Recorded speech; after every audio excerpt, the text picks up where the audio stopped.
The Dreams of Gilgamesh, a Mesopotamian story. Close your eyes, take a deep breath, and let the world slow down. You've just entered a realm where stories drift like soft whispers in the night, guiding you into peaceful dreams. The Sleeper's Prophecy, Gilgamesh's first dream. Beneath the vast, star-filled sky of Uruk, the mighty King Gilgamesh lay on his luxurious bed of cedar wood, his breath slow and steady. The cool night breeze whispered across the palace walls, carrying the scent of distant flowers from the gardens of the gods. The moon hung high, a silver crescent shining brightly over the land, casting its soft glow upon the royal city. The sounds of the night, distant chatter from the marketplace, the occasional clink of the blacksmith's hammer, and the rustling of the trees, faded into a serene silence as Gilgamesh drifted into sleep. The great king, ruler of men and demigod, had fought battles, built the grandest of cities, and commanded legions, yet as he slept, his heart and mind were open, unguarded. And in that peaceful slumber, the gods spoke to him. Gilgamesh's dream began as if a faint whisper was calling from the heavens, distant but undeniable. In the midst of darkness, a brilliant light appeared, slowly descending like a star falling from the sky. It grew larger, closer, until it became an ethereal figure, a being cloaked in shimmering robes of gold, with wings that spanned wide like the very horizons themselves. The figure glowed with an otherworldly brilliance, casting a soft, golden light that filled the dreamscape. The being's eyes were full of wisdom, ancient and deep, yet kind. Gilgamesh felt no fear, only an overwhelming sense of awe and curiosity. The celestial visitor did not speak with words, but communicated through a presence that transcended speech, a presence that filled Gilgamesh's mind and soul. The figure reached out with a hand, graceful and inviting. As it did, the king felt a pull, an invisible thread tugging at his heart. He stood, as if compelled, and walked toward the being, his steps light and effortless. The closer he came, the clearer the message became, though its meaning remained elusive. The celestial being pointed toward the horizon, where the city of Uruk lay beneath the stars, a glimmering beacon of civilization. The vision then shifted, showing Gilgamesh a path winding through mountains and forests, leading to distant lands beyond his knowledge, lands that spoke of great adventures and untold challenges. There, at the end of the path, lay a crown, golden, radiant, but it was not the crown of a king. It was the crown of destiny. Gilgamesh's heart raced as the being's hand gestured one final time, urging him forward. Then, the vision began to fade, and the celestial being ascended back toward the heavens, leaving only a lingering sense of purpose and mystery behind. As the light dimmed and the dream melted into the quiet of the night, Gilgamesh awoke. He lay still, staring at the ceiling, the stars now distant again, the breeze no longer carrying whispers of the divine. But within him stirred something new, a knowledge that he was destined for a path he did not yet understand. His journey, he knew, had only just begun. And the dream, the prophecy of the celestial being, was a guide towards something greater than himself. In the silence of the early dawn, Gilgamesh closed his eyes again, knowing that the stars had shown him a glimpse of a future far beyond the walls of Uruk. The star that fell from the sky. Under the velvet sky, bathed in the soft glow of the moon, Gilgamesh lay quietly on his bed, his thoughts drifting in the stillness of the night. The vast city of Uruk, known for its towering walls and majestic temples, was silent, the only sounds the whispers of the wind in the trees. The king, usually consumed with the weight of his responsibilities, found peace in these moments when sleep embraced him fully. But this night was different. As his eyes fluttered shut, the dreams began. In the darkness of his slumber, a brilliant light cut through the blackness, so bright it seemed to swallow the stars themselves. Gilgamesh's heart quickened as a strange sensation washed over him, as if the earth beneath him trembled with an ancient power. His surroundings shifted. No longer was he within the confines of his royal chamber. He stood in the midst of a vast, open plain. The stars above him were clearer than ever, each one twinkling with a purpose. And then, as if responding to some unseen force, a singular star began to move. Slowly at first, it grew larger, glowing with a divine light, radiating warmth and brilliance. It descended from the heavens, like a comet streaking through the night sky. The world around him held its breath as the star drew closer, casting a shimmering, golden hue over the land. Gilgamesh watched in awe as the star fell, its glow so intense it seemed to turn the night to day.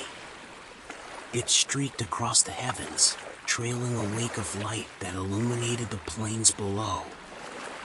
His gaze followed it, entranced by its beauty and power. It was as though the star was calling to him, beckoning him towards something greater, something beyond the mortal realm. As the star neared the earth, it did not burn out or shatter as he expected. Instead, it hovered above the ground, suspended in midair, like a sacred offering from the gods. A sense of reverence filled the air, as if the very earth held its breath in anticipation. Gilgamesh felt his pulse quicken, his heart racing with a sense of both wonder and trepidation. The star pulsed with energy, its light dancing like flames caught in the wind. Gilgamesh stepped forward, drawn to its power. As he neared, he could feel the heat radiating from it, yet it did not burn. It was not of this world, and yet it seemed to pulse with an ancient energy, one that resonated deep within him. Then, just as his fingers were about to touch its surface, the star began to fade, slowly retracting its light, until all that remained was the vast, silent sky once more. Gilgamesh stood alone on the plains, the sensation of the divine still heavy in the air. The dream left him breathless, and as he awoke in his chambers, the early morning light creeping through the window, Gilgamesh could not shake the feeling that he had been touched by something beyond understanding. The star's fall had not been an ordinary vision, it was a message. A message from the gods, perhaps, or a glimpse of a future yet to unfold. Its meaning was unclear, but the fire it ignited in his heart was undeniable. Gilgamesh knew that the world was changing, and that, in time, he would understand the significance of the star's fall. The guardian of the cedar forest. In the quiet stillness of night, beneath the canopy of stars that glittered like jewels scattered across the sky, Gilgamesh rested within the royal palace. The city of Uruk lay in peaceful slumber, the hum of the world fading into nothingness. The weight of the crown, of leadership, had melted away, and for a moment, Gilgamesh was no longer king. He was simply a man, a soul adrift in the sea of dreams. And in this realm, where gods and mortals intertwined, Gilgamesh's journey was about to take a turn. His dream began in a forest unlike any he had ever seen. The trees towered high above him, their trunks so thick and ancient they seemed to touch the sky. They were the sacred cedars of the gods, known only to the highest of priests and those chosen by fate. The air was heavy with the scent of wood and earth, rich with the power of nature itself. The ground beneath his feet was soft, the moss thick and green, the silence profound. But then, a shadow loomed, a presence so overwhelming, it seemed to blot out the very stars. From the depths of the cedar forest emerged a towering figure, its size almost impossible to comprehend. It was a giant, as tall as the trees themselves, with skin like bark, rough and craggy, yet strangely smooth, as though it had been shaped by the ancient forces of nature. His eyes glowed with a fierce light, like twin embers burning with an unyielding intensity. This was Humbaba, the guardian of the cedar forest, the protector of its sacred trees. His presence was terrifying, and Gilgamesh could feel the weight of his gaze, as if the very earth trembled beneath it. Humbaba's voice boomed, deep and resonant, shaking the air around them. "Who dares enter my domain?" His words carried an ancient power, like the roar of thunder, echoing through the trees. "The cedars are mine to protect. No mortal may pass without my judgment." Gilgamesh, though taken aback by the enormity of the figure before him, stood tall. His eyes met Humbaba's, unflinching, his heart strong and unafraid. This was not a dream of mere fear, but one of challenge. Gilgamesh knew this figure was not just a guardian, it was a test, a trial meant to reveal his true strength. The air grew tense, the wind picking up, rustling the leaves as if whispering ancient warnings. Gilgamesh's breath came in steady rhythms, his pulse quickening with the knowledge that the encounter was more than a simple vision. This was a challenge, a trial of might and will. Humbaba's eyes narrowed, watching him closely. "I will not yield," Gilgamesh said, his voice steady, carrying the weight of his determination. "I will face whatever stands before me." For a moment, the forest was silent. The massive form of Humbaba seemed to study him, as though searching for any sign of hesitation, of weakness. Then, the giant's lips curled into a half-smile, a sign of recognition. "Very well," he rumbled. "You seek the cedar forest, yet you do not fear the consequences. Perhaps you are worthy. But beware, mortal king, for strength alone does not make one worthy of the gods." With that, Humbaba slowly began to retreat, fading into the shadows of the forest, leaving Gilgamesh standing alone. The towering trees seemed to whisper around him, and the dream began to fade, the world of the cedars dissolving into the quiet of the night. Gilgamesh awoke, his body tense, his heart racing. He could still feel the weight of Humbaba's gaze, still hear the booming voice echoing in his mind.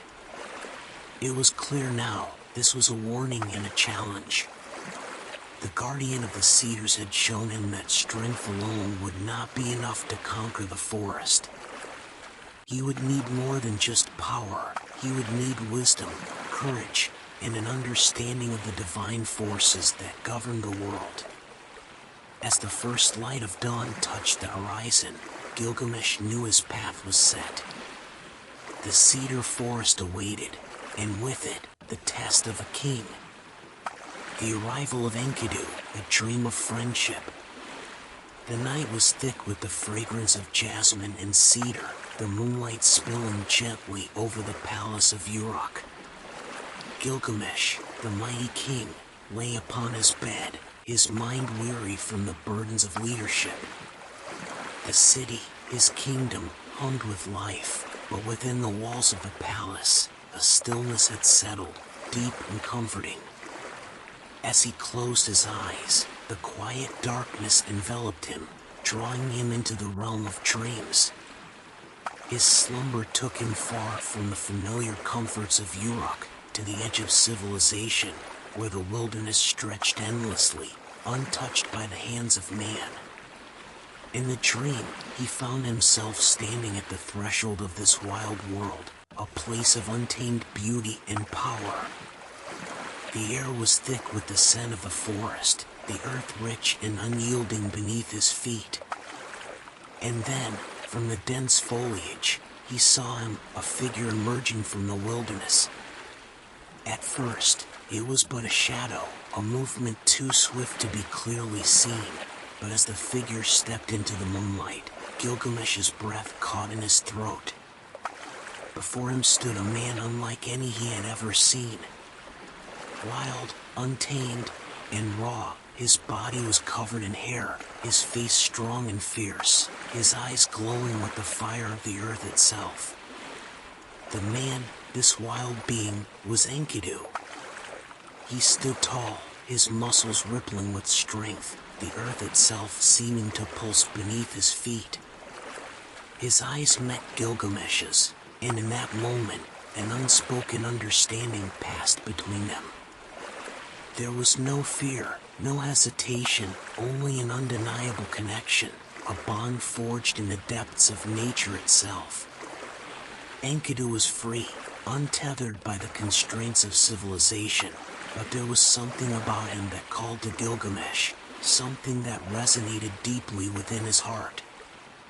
In the dream, Gilgamesh moved closer to Enkidu, drawn to him by a force he could not name. The wild man stepped forward as well, his movements fluid and graceful, like a creature of the earth itself. They stood face to face, the air between them thick with the weight of destiny.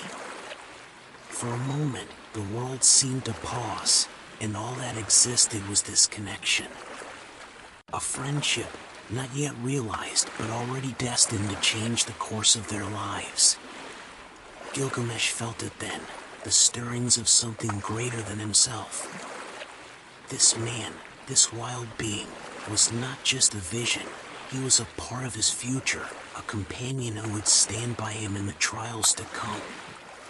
As the dream unfolded, Enkidu moved forward once more, extending his hand toward Gilgamesh. The gesture was simple, yet profound. It was an offering of kinship, a silent invitation into the untamed world that Enkidu called home. And without thinking, Gilgamesh reached out to take his hand, feeling a surge of strength and power flow between them. The wilderness had not consumed Enkidu, but had instead shaped him into something more, something that could stand alongside the king.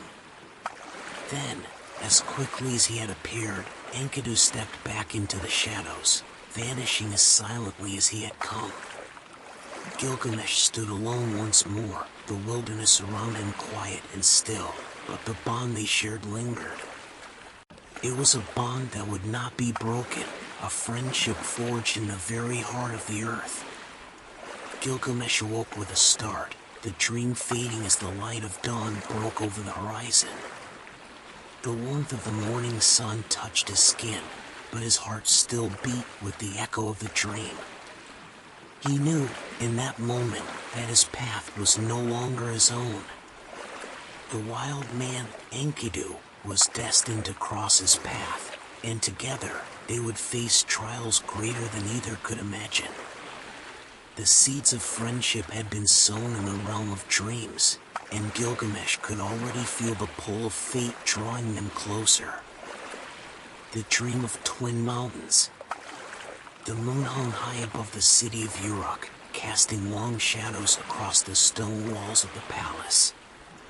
Inside, Gilgamesh lay in the stillness of night, his body heavy with the weight of the kingdom he ruled. The quiet of the evening wrapped around him like a cloak, and as he closed his eyes, the rest of the world faded into darkness. His breath deepened, and sleep slowly claimed him, pulling him into a realm beyond time and space. In this dream, he found himself standing at the foot of two towering mountains, their peaks so high they seemed to pierce the very heavens. The landscape was harsh and rugged, the air thin and sharp with cold. The mountains stood as silent sentinels, their granite faces impenetrable, casting shadows over the land. They were twin giants, stark and unyielding, and they stretched endlessly in either direction. Gilgamesh stood alone in the valley between them, gazing up at their immense forms. The weight of the mountains pressed down on him, and as he looked up, a sense of both awe and fear filled his chest. These were not just mountains, they were symbols, barriers, tests of strength and resolve. The wind howled through the valley, carrying whispers that seemed to come from the very peaks themselves. It was as though the mountains were speaking, telling him that they could not be crossed, that they were the limits of human endurance. Yet, Gilgamesh's heart burned with the same fiery determination that had carried him through countless battles. He knew that he was not one to be easily deterred. These mountains, however imposing, would not be the end of his journey. As he stepped forward, the ground beneath him seemed to tremble, the mountains shifting ever so slightly, as if testing his resolve. The path before him was not clear. There were no roads, no way to climb easily. The terrain was rugged, the earth jagged and treacherous. Yet, still, he pressed on, driven by an unspoken force, an innate understanding that the mountains held a deeper meaning. Suddenly, the dream shifted.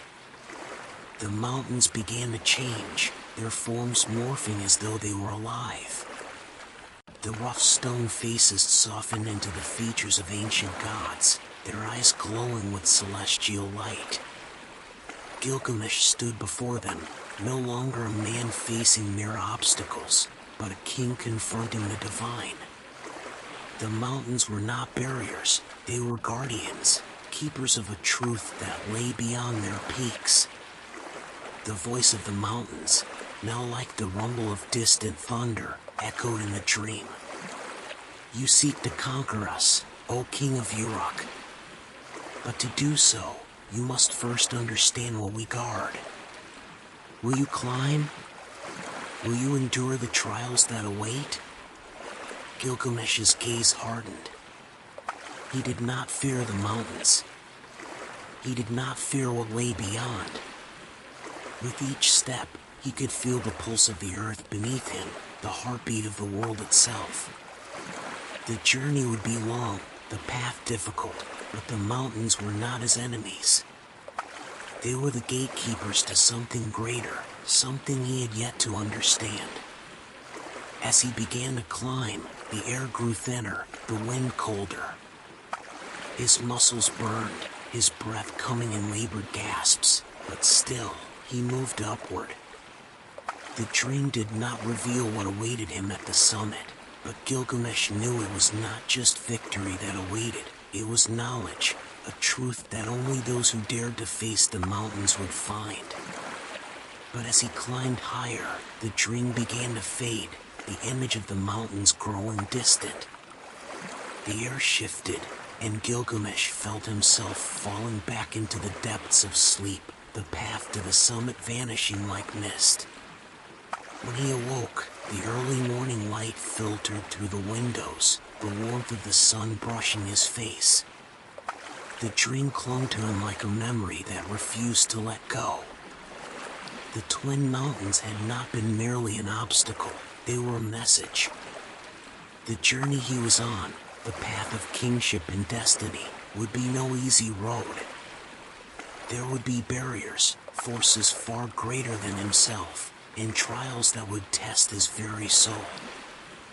But Gilgamesh, with the fire of a king and the heart of a warrior, knew that he would overcome them.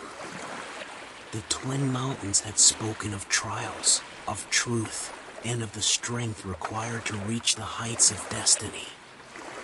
And in his heart, he felt the pull to continue, to climb higher, for he knew that something greater awaited him beyond the peaks. The storm that whispered secrets. The night in Uruk was heavy with a foreboding stillness, the kind that clung to the air just before the storm arrived. The palace was quiet, save for the soft rustling of the wind that whispered through the cracks in the stone. Gilgamesh lay beneath the weight of his royal blankets, his eyes closed in slumber, his mind weary from the day's burdens. But in the world of dreams, where fate and the divine wove their threads, his journey was far from over. The dream began with a distant rumble, a low growl that echoed through the air like a warning. The sky above him darkened, swirling with ominous clouds that seemed to form from nothing. The winds picked up, carrying with them the scent of rain and earth. Gilgamesh felt the change in the air before he even saw it. Something powerful was coming. Suddenly, the first bolt of lightning struck, splitting the sky in two with a blinding flash of white. Thunder followed, deafening and relentless, shaking the very ground beneath him. Gilgamesh stood alone in the midst of an open plain, the storm swirling around him, fierce and unyielding. The wind howled, bending the trees and sending dust swirling in chaotic spirals. He could feel the raw power of the storm as it raged above him, its energy crackling with an ancient force. But as the storm raged, something else emerged. Amidst the roaring winds and flashing lightning, faint voices began to rise, whispers carried on the tempest's fury. At first, they were indistinguishable, like murmurs lost in the crashing thunder. But as the storm grew, the voices grew louder, clearer. They were the voices of the gods themselves, speaking in a language older than time, their words carried on the breath of the storm. Gilgamesh stood rooted in place, feeling the power of the voices surge through him. The wind whipped around him, pulling at his hair and robes, but still, he did not move. Each whisper seemed to hold a secret, a piece of divine knowledge, and as the voices grew more insistent, they began to shape themselves into words he could understand. King of Uruk, the voices intoned, their tone deep and resonant, like the echoes of the earth itself. You seek greatness, yet greatness comes at a cost. The storms you face will be nothing compared to the trials that await. To conquer them, you must first understand the forces that shape the world. The storm raged louder, and the voices became more urgent. The path of kings is forged by the heart, not the crown. Only those who are willing to sacrifice will truly ascend. Gilgamesh's heart pounded in his chest as the voices pressed on, filling his mind with knowledge that seemed both foreign and familiar. With each whisper, he felt the weight of the gods' wisdom settling into his bones, their ancient truths stirring something deep within him. The storm's fury intensified, the sky crackling with energy as the voices of the gods surged like a torrent of knowledge. The storm is your trial, Gilgamesh, they whispered. And from the chaos, you will awaken. The winds whipped around him, stinging his skin, but Gilgamesh felt no fear. Instead, a deep understanding began to bloom within him, as though the very storm itself was preparing him for something greater. He could sense the power of the gods flowing through him, the knowledge they imparted settling in his soul like a seed ready to sprout.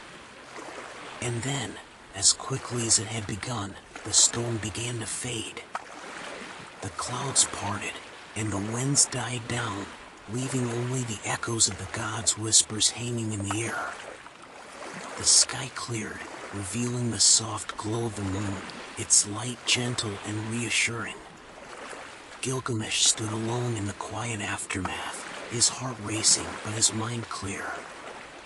The storm had passed, but its secrets remained, carved into his spirit.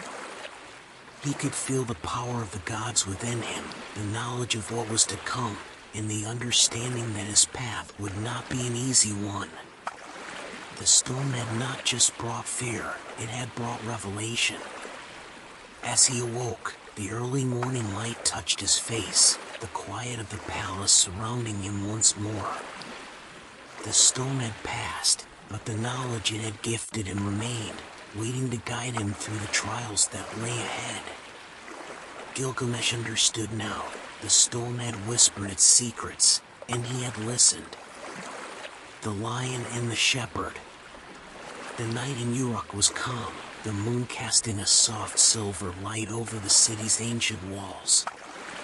Inside the royal palace, Gilgamesh lay still, his breathing steady, his mind drifting into a deep sleep. The worries of the waking world, the responsibilities of kingship, the weight of leadership, fell away like a cloak. In the realm of dreams, he was free to wander wherever his soul was called. And tonight, his soul was drawn to a peaceful scene, one that felt both familiar and strange, a quiet vision of harmony. In the dream, the world was serene. The sun hung low on the horizon, painting the sky with hues of gold and amber. The air was warm, filled with the scent of fresh grass and the sound of a gentle breeze rustling through the trees. Gilgamesh stood on a wide, open plain, the vastness of the land stretching out before him. The scene was tranquil, untouched by the chaos of the world he knew. Beside him, walking calmly across the plains, was a lion, a magnificent creature, its coat golden and rich, its eyes sharp and wise. The lion's powerful form seemed to glide effortlessly across the earth, its movements graceful and purposeful. Yet, it was not the fierce predator the world knew it to be, but a creature at peace, its strength tempered by a quiet serenity. Beside the lion walked a shepherd, a figure humble and kind, dressed in simple robes. His eyes were gentle, his steps light as he led his flock across the plains. In his hand, he carried a staff, the symbol of his role as protector and guide. The shepherd walked with the lion as though it were his equal, the two of them in perfect harmony. Gilgamesh stood still, observing the scene before him. There was no fear in the lion's eyes, no threat in the air. The two figures, so different in nature, one wild and powerful, the other gentle and caring, moved side by side, their bond one of understanding and mutual respect. It was a sight of unusual companionship, a unity between two beings who, by all rights, should have been opposites. In this dream, Gilgamesh felt a stirring deep within him. The lion, with its strength and grace, was a symbol of raw power, a force of nature that could not be tamed. But the shepherd, with his quiet presence, was a symbol of gentleness, wisdom, and care. Together, they represented a balance, a bond that was unspoken but deeply understood. As the lion and shepherd continued their walk, Gilgamesh felt a strange pull in his heart. The lion, wild and untamable, reminded him of Enkidu, the wild man who had entered his life like a storm, fierce and free. The shepherd, humble and gentle, reminded him of himself, strong yet tempered by the wisdom of the gods. And in that moment, Gilgamesh understood. This was a vision of their bond, his and Enkidu's, a friendship forged from opposites, yet bound by something deeper than words. But as the dream continued, a shadow began to fall over the peaceful scene. The sky darkened, and the wind began to shift, carrying with it a sense of foreboding. The lion's steps grew slower, more uncertain. The shepherd, too, seemed to sense the change, his hand tightening on his staff. The peaceful harmony of their walk began to shift, the quiet of the dream replaced by a distant tension. Gilgamesh's heart tightened. Was this a warning? He watched as the lion and shepherd paused at the edge of a cliff, gazing out at the horizon. The lion's head lowered, its eyes dimming with a sorrow that seemed out of place in such a serene dream. The shepherd, too, looked troubled, his gaze filled with an unspoken sadness. For a moment, it was as though they both knew that something was about to change, that this moment of peace would not last forever. And then, as quickly as it had come, the dream began to fade. The lion and shepherd vanished into the shadows, leaving Gilgamesh standing alone in the vast plain, the weight of their absence heavy on his heart. The sun began to sink below the horizon, and the dream dissolved into the quiet darkness of the night. Gilgamesh awoke with a start, his heart racing. The peaceful dream lingered in his mind, its image vivid and clear. He could still see the lion and the shepherd walking side by side, their bond a symbol of something greater. But he could not shake the feeling that something was amiss, that the harmony between them was fragile, that something would soon threaten the balance. As the first light of dawn touched the land of Uruk, Gilgamesh knew that the dream was not just a vision of friendship, it was a warning, too. The bond between him and Enkidu, like the lion and the shepherd, was one of great strength and beauty.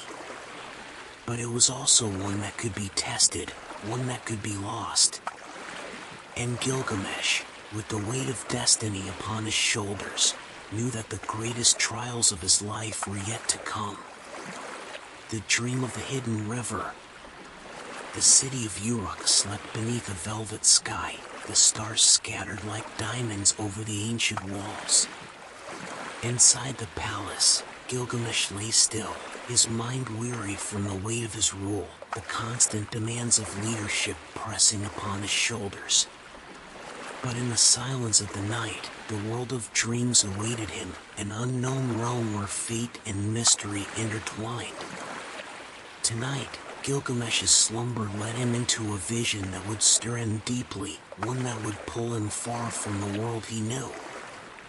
In the dream, he found himself standing in the heart of Uruk. The great city was quiet, the familiar streets empty, the grand structures of stone silent in the darkness. Yet there was something different about the city in this dream, an unfamiliar energy pulsed beneath the surface, as if something long hidden was about to be revealed. As Gilgamesh walked through the silent streets, a strange pull guided him toward a hidden passageway at the edge of the city, obscured by vines and ivy. His curiosity piqued. He stepped closer, his heart quickening. The air felt thick with the promise of something ancient, something waiting just beneath the surface. He pushed aside the vines, revealing a narrow opening in the stone, barely wide enough for him to pass through. The air beyond was cool and damp, a contrast to the warm night outside. Without hesitation, Gilgamesh stepped into the passage, his footsteps echoing softly against the stone walls. He moved deeper into the darkness, the only light the faint glow of his own breath, the walls closing in on either side. Then, at the end of the narrow passage, the ground seemed to open up. Before him lay a hidden river, flowing with a quiet force beneath the city of Uruk. The water shimmered with an eerie, otherworldly glow, as though it were imbued with some celestial power. The river was wide and deep, its surface rippling in the stillness, reflecting the moonlight that filtered through unseen cracks above. Gilgamesh stood at the river's edge, mesmerized. The water was unlike any he had seen before, clear, yet somehow filled with an ancient wisdom that seemed to speak directly to his soul. The river flowed silently, its current steady and purposeful, yet it carried with it an air of mystery, a sense of something untold waiting beneath its surface. As Gilgamesh gazed into the water, the current seemed to whisper to him, its voice faint but clear. He leaned closer, his reflection rippling across the surface, and the whispers grew louder, echoing in his mind like the voices of the gods themselves. The river spoke of knowledge, of truths hidden within the depths of time, of secrets known only to those willing to look beyond the surface. King of Uruk, the river's voice seemed to say, soft yet unyielding, you seek to understand the world, to find wisdom in the places where others cannot see.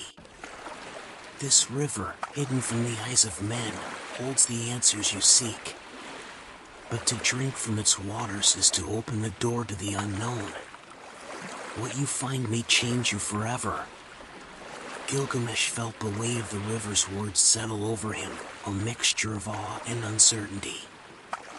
The water before him seemed to call out, promising wisdom, but at what cost? Was he ready to dive into the unknown, to embrace the mysteries that lay beneath the surface? Or would he remain as he was, bound to the land above, content with the life he knew? The river's glow grew brighter, the current's rhythm quickening, as though it sensed his hesitation. Its voice became more insistent, urging him forward, urging him to take the plunge. It beckoned him into its depths, offering knowledge, offering a passage into realms unseen. But then, as suddenly as it had appeared, the dream began to shift. The river's whispers faded into the distance, the glow of its water dimming. The passageway closed, and Gilgamesh found himself standing once more on the quiet streets of Uruk, the familiar city now silent in the night. The hidden river was gone, its secrets locked away once more beneath the earth. Gilgamesh awoke with a start, his heart racing. The vision lingered in his mind, the hidden river, its glowing waters, its whispering call to wisdom. He could still hear its voice, faint but persistent, echoing in the recesses of his mind. As the first light of dawn touched the walls of Uruk, Gilgamesh knew that the dream was not just a vision, it was a warning, a beckoning. The hidden river was a passage, not only to knowledge, but to a deeper understanding of the world, of life itself. And though the river had vanished with the dream, its call remained, a reminder that the path to wisdom was not always clear or easy. To seek the truth, to drink from the waters of the unknown, would require more than courage. It would require him to let go of what he knew and embrace the mysteries that lay ahead. Gilgamesh knew, in that moment, that his journey was far from over. The Temple of Forgotten Names. The city of Uruk slumbered beneath the velvet sky, its stone walls standing silent as the night stretched endlessly above. Inside the grand palace, Gilgamesh lay in peaceful repose, the weight of his crown lifted by the embrace of sleep. In the realm of dreams, he was free from the cares of kingship, free to wander into the mysteries of the unseen world. Tonight, his slumber took him far from the familiar streets of Uruk, leading him to a place untouched by time, a forgotten temple, hidden deep in the heart of the earth. In his dream, Gilgamesh found himself standing at the entrance of an ancient structure, its towering columns lost in shadow. The temple loomed before him, vast and imposing, its stone walls covered in moss and vines that seemed to have grown undisturbed for centuries. The air was thick with the scent of aged stone and earth, as if the temple had been sealed off from the world for an eternity. A sense of quiet reverence filled the space, the stillness so profound that it seemed as though the world itself held its breath. Gilgamesh stepped forward, drawn to the temple's entrance by an invisible force. As he passed through the threshold, the air grew cooler, and the silence deepened, wrapping around him like a cloak. Inside, the temple stretched endlessly, its stone floor smooth and worn by the passage of time. The walls were adorned with intricate carvings, faded images of gods and kings, of battles fought and lost, of histories that had long since been forgotten. But it was not the carvings that caught Gilgamesh's attention, it was the sound. A whisper, soft at first, began to echo through the vast halls of the temple. As Gilgamesh walked deeper into the heart of the structure, the whisper grew louder, until it became a chorus, a cacophony of voices, all speaking at once. The voices were not speaking to him, but calling out names, names that seemed familiar yet distant, lost to time. The names echoed off the stone walls, filling the air with an eerie sense of longing. Gilgamesh paused, listening closely. Some of the names sounded ancient, older than the oldest kings of Uruk.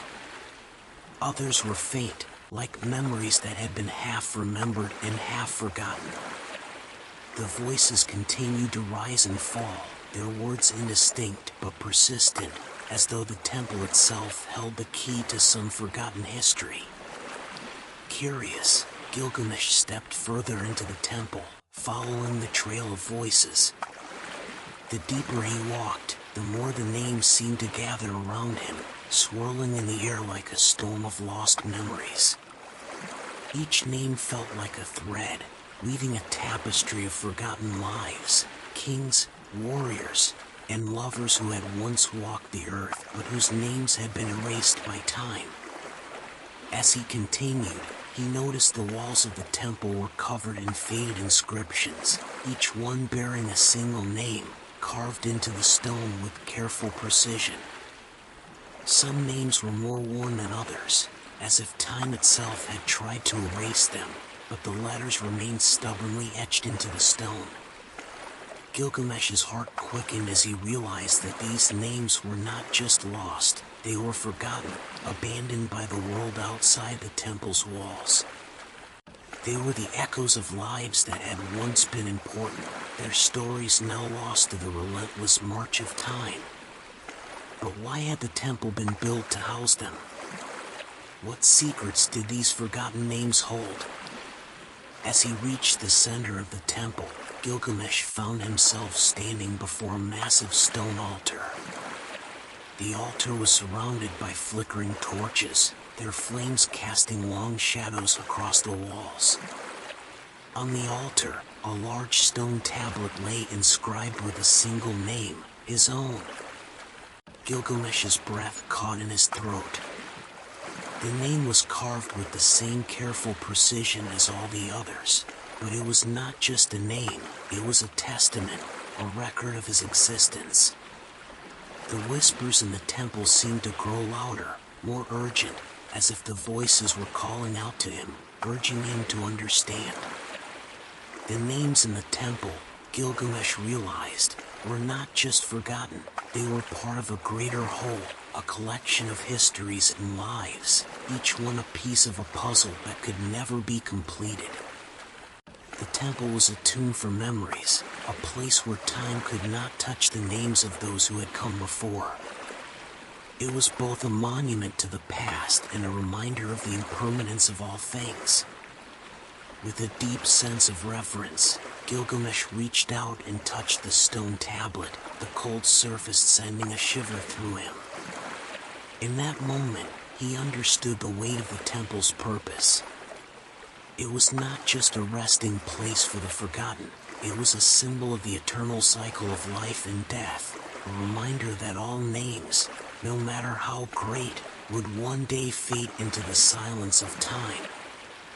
As the dream began to fade, the voices grew softer, their calls becoming distant whispers once more. The temple, with its forgotten names, dissolved into the shadows, and Gilgamesh found himself standing in the quiet of his chamber, the first light of dawn creeping through the windows. The dream lingered in his mind, a haunting reminder that even kings and gods were not immune to the passage of time. All names would eventually fade, lost to history, but their stories, like the temple, would remain, waiting to be discovered by those brave enough to seek them. The ladder to the heavens. The night was deep and still in Uruk, the ancient city bathed in the soft glow of the moon. Inside the royal palace, Gilgamesh rested beneath the weight of his dreams, his body stretched upon the cool stone of his bed. His mind wandered, drifting away from the duties of kingship, away from the burdens of leadership. In the realm of sleep, all things were possible, and tonight, the dream he entered was one that would change the very way he saw the world. In the dream, he stood alone in a vast, open space, a realm untouched by time, where the earth seemed to blend seamlessly with the sky. The world was a canvas of endless twilight, where the horizon stretched infinitely in all directions, and the air felt both thick and light, as if it held the very essence of the cosmos. Before him, stretching into the heavens, was a staircase, a ladder of light, its steps glowing with an ethereal brilliance that seemed to pulse with life. The ladder rose up from the earth, its form impossibly long, winding toward the stars themselves. Each step was crafted from shimmering beams, and as Gilgamesh looked up, the steps appeared to vanish into the very fabric of the sky. A sense of awe gripped him as he stood before the ladder, his breath caught in his chest. The vision before him felt otherworldly, as though the ladder was not just a structure but a bridge between the mortal world and the divine. It was a passage, a connection to something beyond the reach of kings, beyond the limits of mankind. And yet, there was a deep sense of something fleeting, something fragile in the air. As Gilgamesh gazed at the ladder, a voice echoed in his mind, a whisper that seemed to come from the very heavens themselves. Climb, it urged. Ascend to the heights where gods dwell. Find the answers you seek. The words were like a call to destiny, a summons from the gods to journey upward, to rise beyond the mortal realm. But as Gilgamesh stood there, uncertainty crept into his heart. Was this a gift from the divine, an invitation to join the gods in their celestial realm? Or was it a reminder of the distance between gods and men, a symbol of the immortality he could never reach? His gaze drifted downward, where the earth below him seemed so far away, so small and distant. He thought of Uruk, of the people who looked to him for strength, for guidance, for wisdom. He thought of the world he knew, the wars fought, the temples built, the glory he had attained. And yet, none of it seemed to matter here, beneath the vastness of the heavens. The ladder stood as a silent reminder of the limitations of his mortality, a symbol of all he could never attain. The air around him grew thick with the scent of incense and the sounds of distant music, the divine presence of the gods ever so near. Gilgamesh stepped forward, his heart heavy with the weight of the decision before him. Should he climb? Should he ascend the shining steps to meet the gods, to seek the knowledge and power that lay at their heights? Or should he remain grounded, content with his place among mortals, where his strength and legacy could continue to shape the world? A wind began to stir, a gentle breeze that carried with it the faint sound of voices from above, calling him upward. His feet shifted as though moving on their own, drawn toward the first step. The light of the ladder beckoned, as if offering the promise of something greater than anything he had ever known. Yet as his fingers brushed the first step, the light seemed to flicker, and a thought, sharp and clear, flashed in his mind. No matter how high he climbed, no matter how far he ascended, he would always remain a mortal man. The gods might invite him to their realm, but the distance between them would never truly vanish. The ladder, stretching into the heavens, was a reminder of this truth. Immortality was an illusion, and all men, even kings, were bound to the earth they came from. The dream began to shift, the air growing colder, the light of the ladder dimming as if acknowledging the truth Gilgamesh had realized. The sounds of distant voices faded, and the celestial realm around him began to recede into darkness. The ladder, once glowing with divine brilliance, now seemed distant and unreachable, its steps disappearing into the night. Gilgamesh stood at the base of the ladder, looking up one last time. The celestial staircase was no longer an invitation, it was a symbol of all that was beyond him. A vision of the gods, of immortality, of the heavens, but also a reminder that, no matter how high he climbed, he would always return to the earth. And with that, the dream dissolved into the quiet of the night, leaving Gilgamesh to awaken with the dawn, the echo of the ladder still lingering in his thoughts. As the first light of day touched the city of Uruk, he understood the path to the heavens, though beautiful and alluring, was not meant for him. He was a king of the earth, a mortal bound to the world of men. And in this truth, there was a strange peace, a recognition that his legacy was not found in reaching the heavens, but in the steps he took on the earth below.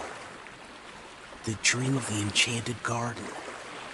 In the quiet of the night, the city of Uruk was cloaked in stillness, the air thick with the promise of sleep. Inside his palace, Gilgamesh lay resting, his mind adrift in the vast expanse of dreams. The weight of his role momentarily lifted. He wandered into a world beyond the reach of time, a world where the boundaries between the known and the unknown blurred. Tonight, his journey led him to a garden, a place of such beauty that it seemed not of this world. He found himself standing at the edge of a lush, verdant expanse, the air sweet with the scent of flowers that seemed to glow with an inner light. The garden stretched out before him, an oasis of color and life, with pathways lined by tall trees that swayed gently in the breeze. It was a place of peace, a haven untouched by the troubles of the world outside. As Gilgamesh walked deeper into the garden, he noticed something strange, something that set this place apart from any earthly realm he had known. The trees, tall and strong, did not bear fruit as he expected. Instead, their branches were heavy with gemstones, crystals of every color imaginable, glittering in the soft light like stars captured within the branches. Rubies, emeralds, sapphires, and diamonds hung like ripe fruit, their brilliance illuminating the garden in a dazzling array of colors. The sight was mesmerizing. Gilgamesh reached out, his fingers brushing against a ruby as it swayed gently on its branch. The stone was warm to the touch, as if it had been touched by the sun, yet it was impossibly smooth, its surface reflecting his image like a mirror. He marveled at its beauty, but there was something more, a sense of timelessness, as if these gems were not just treasures, but symbols of something far greater. As he continued to wander through the enchanted garden, the trees seemed to whisper to him, their branches swaying in a rhythm that felt like a song, an ancient melody carried on the wind. The air was thick with magic, as though the very ground beneath his feet pulsed with a force beyond understanding. It was a place where the natural and the divine intertwined, where the ordinary became extraordinary, and where time itself seemed to slow. In the distance, he saw a pool of water, its surface reflecting the stars above in perfect clarity. He approached the water, drawn to its serene stillness, and knelt beside its edge.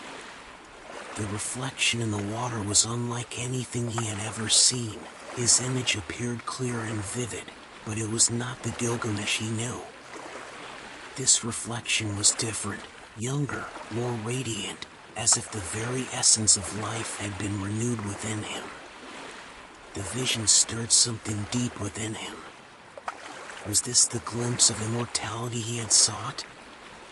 The garden, with its gemstones and the tranquil waters, felt like a place beyond the reach of mortality, a world untouched by age, disease, or death. It was a world where time flowed differently, where the beauty of the earth was eternal, where the gods might walk among the trees, and where life itself was a treasure to be guarded forever. A soft, lilting voice broke the silence. Gilgamesh turned to see a figure standing at the edge of the garden, bathed in a soft glow. The figure was cloaked in light, their features hidden in shadow, yet there was a sense of deep wisdom in their presence. The figure did not speak, but instead gestured toward the trees, as if to say that the secrets of the garden were meant for him alone. Gilgamesh stepped forward, his gaze drawn to a particularly large tree at the center of the garden. Its branches were laden with the most beautiful gemstones of all, diamonds that shimmered with a brilliance beyond compare. The tree seemed to pulse with a life of its own, its energy radiating out into the very air around him.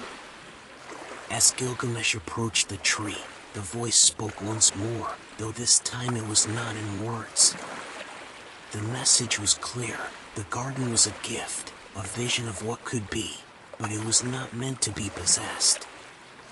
The gemstones, the eternal beauty of the place, were a reflection of the immortality that the gods alone could claim.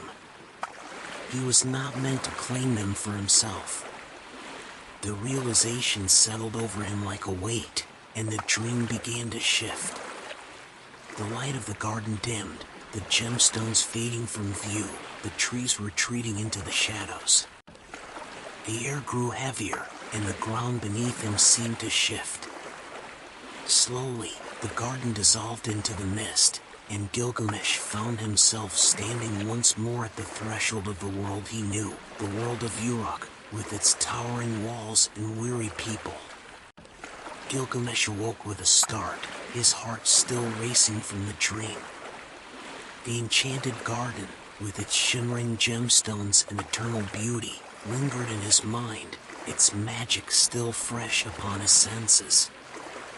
He knew that what he had seen was not of this world, an immortal realm, a glimpse of something beyond the reach of men.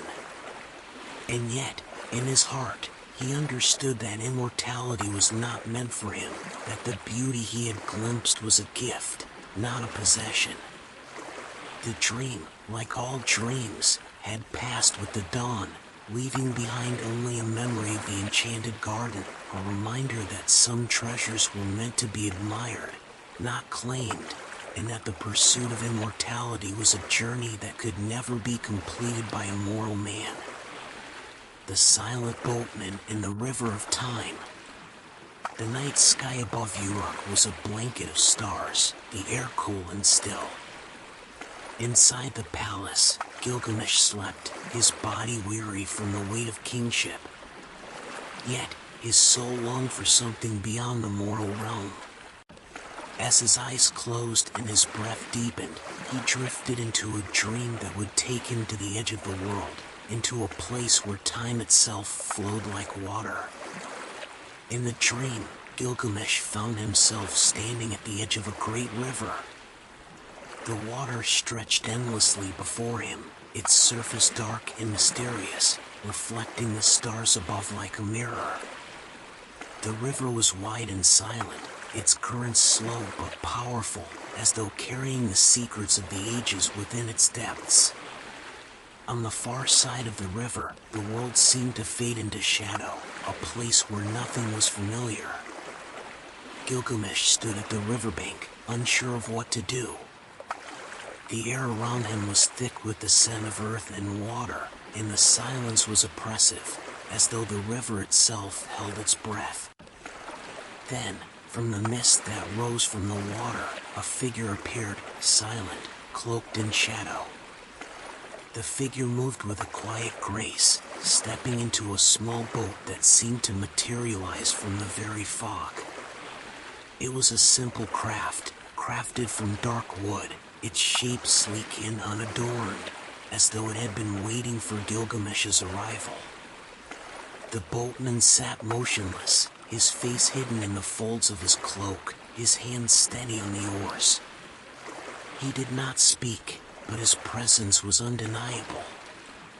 The stillness of the scene was broken only by the soft sound of the oars dipping into the water, each stroke a rhythm that echoed through the night like a heartbeat.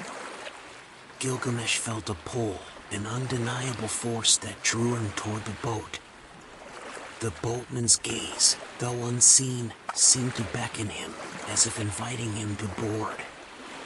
Gilgamesh hesitated for a moment, sensing that this river, this journey, held a meaning far beyond what he could understand.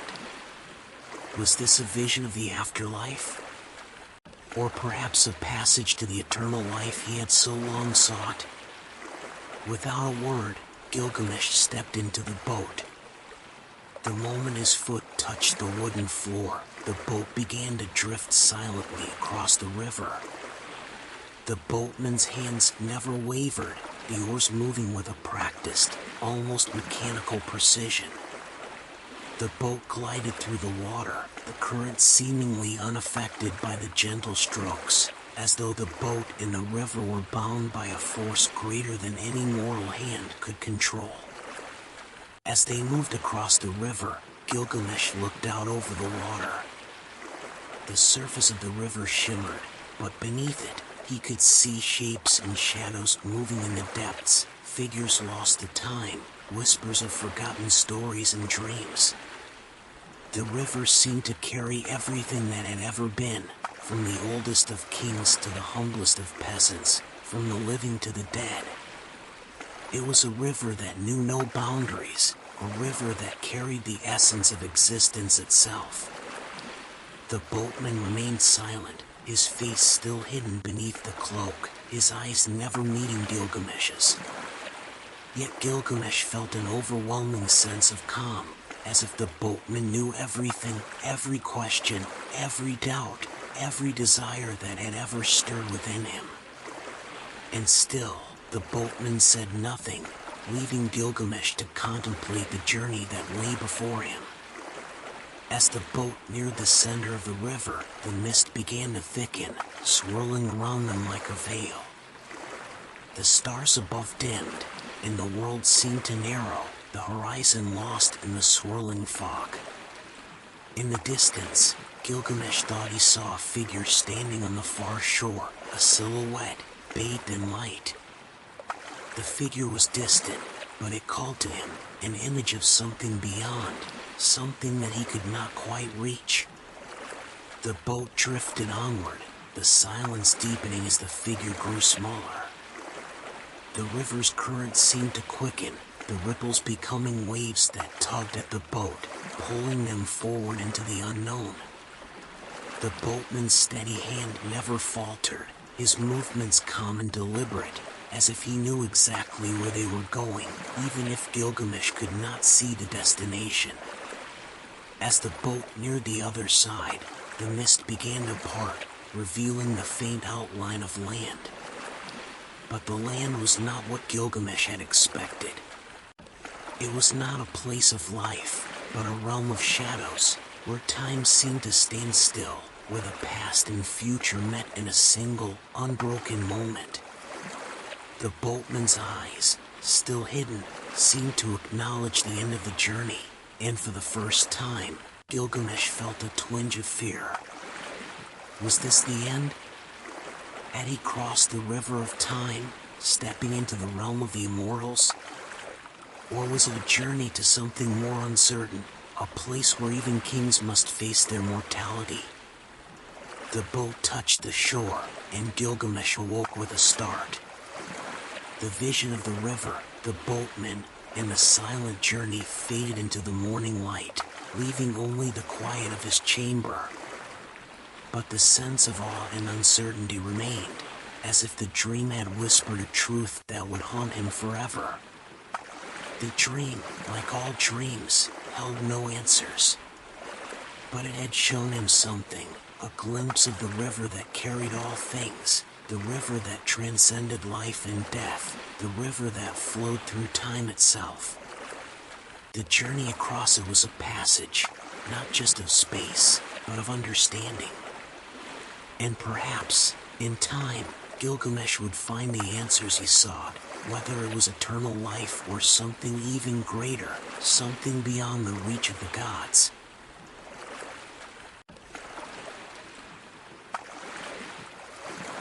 The Cave of Eternal Slumber. The palace of Uruk was quiet that night, the weight of the world pressing down on Gilgamesh as he lay in his chambers. The burden of his kingship, his endless quest for meaning, and the recent loss of his dear companion Enkidu had cast a shadow over his heart. With every passing day, the question of mortality and the futility of existence seemed to grow heavier, pulling him deeper into thoughts of what lay beyond the confines of the mortal realm. As sleep began to claim him, the dreams came, like whispers on the wind, leading him into a world he could scarcely understand. In the dream, Gilgamesh found himself walking through a narrow, winding path, the air cool and damp. The stone walls on either side were slick with moisture, and the faint glow of torchlight flickered against the jagged rocks, casting eerie shadows that danced and shifted as though alive. It was a passage deep within the earth, hidden from the eyes of men, a cave ancient and forgotten. The path twisted and turned, each step drawing him further into the darkness. He felt the weight of the earth above him, pressing down, closing in. Yet something compelled him to keep moving forward, as if a force greater than his own was guiding him through this subterranean labyrinth. The deeper he ventured, the quieter it became. The sounds of the world above, wind, birds, the hum of life, faded, leaving only the steady rhythm of his footsteps echoing in the silence. After what seemed like an eternity, he arrived at a vast cavern. The air was thick with an otherworldly stillness, and the space seemed endless. In the center of the cavern, shadows gathered, their shapes indistinct and shifting, like wisps of smoke or remnants of forgotten dreams. Yet, as he stepped closer, he saw them clearly, figures lying motionless, their forms draped in the same shadows. They were not dead, yet not alive either. They seemed to be in a state of eternal slumber, caught between the realms of life and death, existing in a place beyond time itself. Gilgamesh approached one of the figures, his steps tentative, his heart heavy with a sense of foreboding. The figure before him appeared like a man, his body still and unmoving, his face obscured by the shadows. But there was something in the figure's repose, a sense of peace that Gilgamesh could not understand. It was as if the figure had found rest in the deepest of all sleeps, a slumber that would never end, untouched by the worries and struggles of the waking world. He reached out, his hand trembling as he touched the figure's shoulder. The moment his fingers made contact, the shadow seemed to stir, but not in the way he expected. It did not awaken, nor did it respond. Instead, the figure dissolved into the darkness, vanishing as though it had never existed. A cold shiver ran down Gilgamesh's spine, and he turned his gaze toward the other figures. Each one lay in a similar state, their bodies resting in peaceful, eternal sleep. And as he looked, a realization began to take root in his mind, a haunting thought that he could not shake.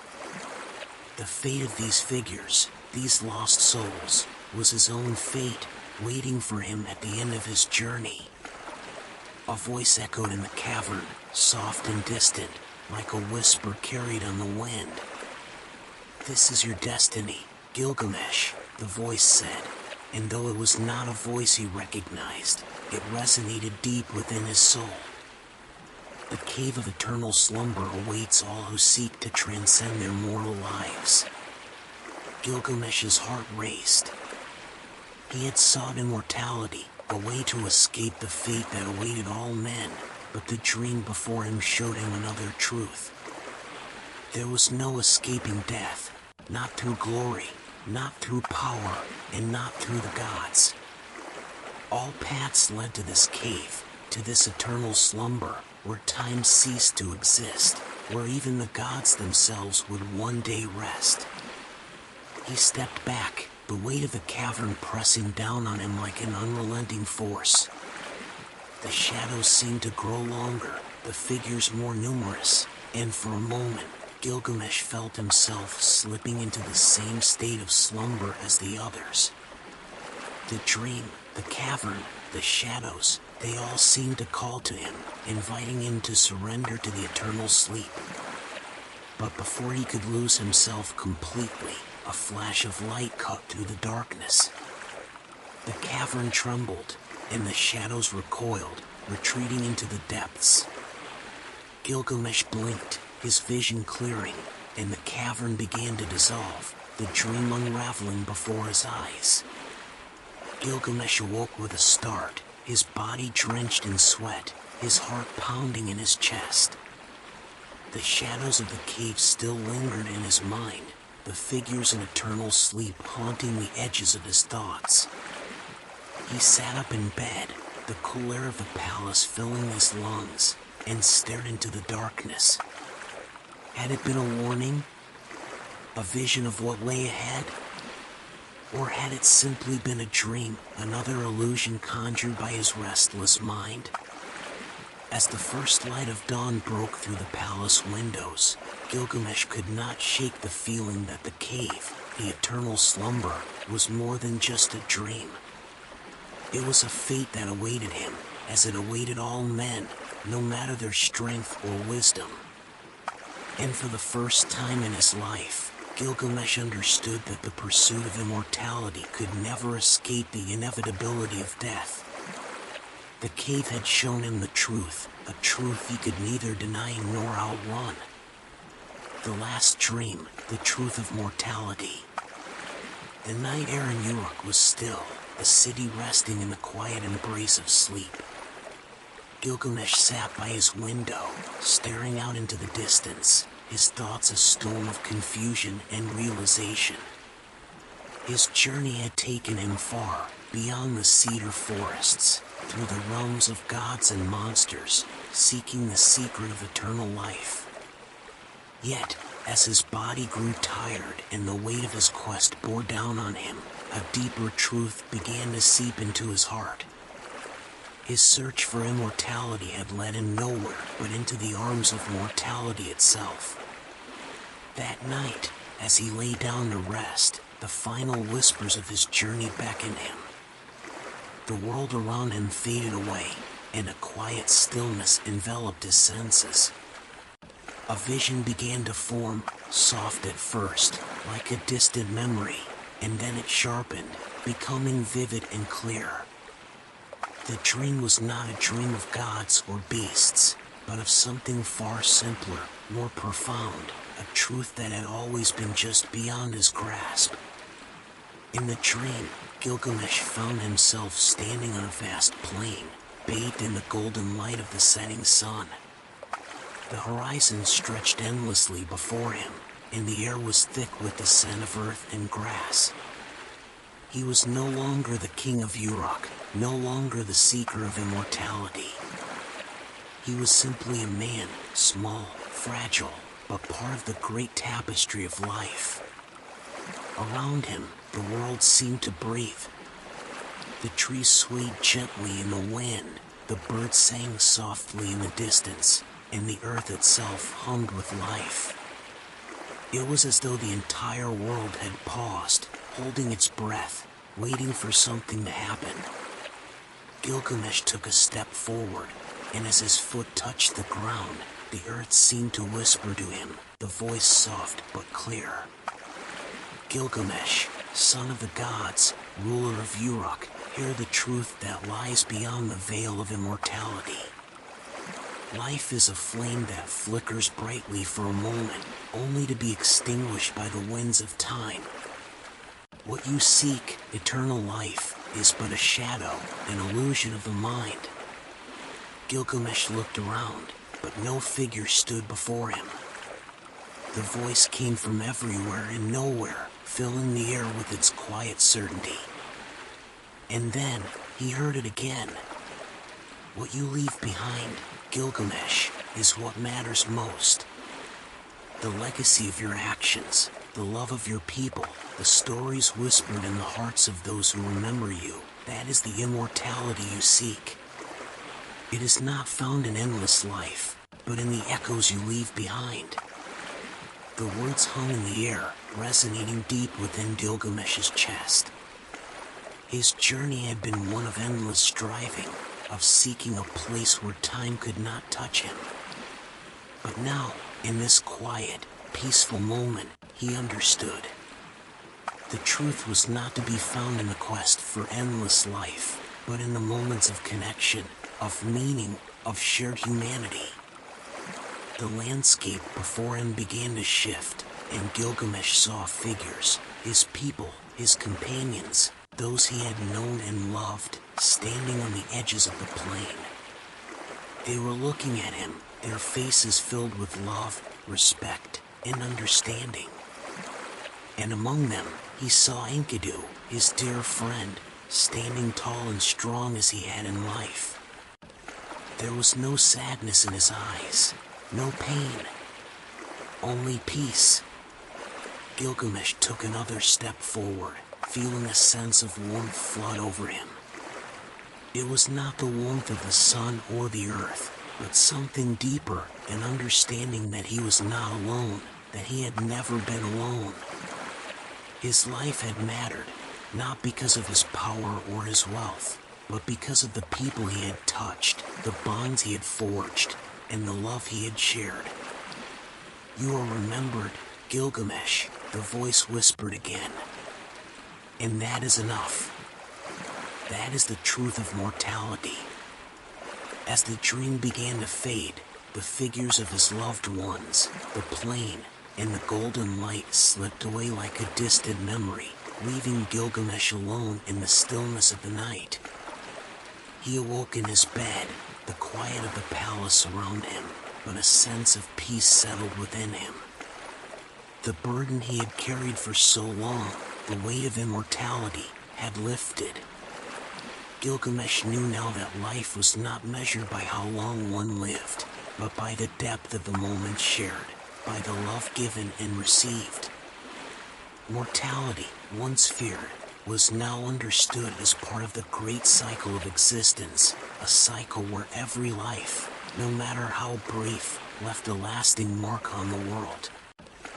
And with that understanding, Gilgamesh closed his eyes once more, ready to embrace the truth of his own humanity, knowing that he had finally found the answer he had sought,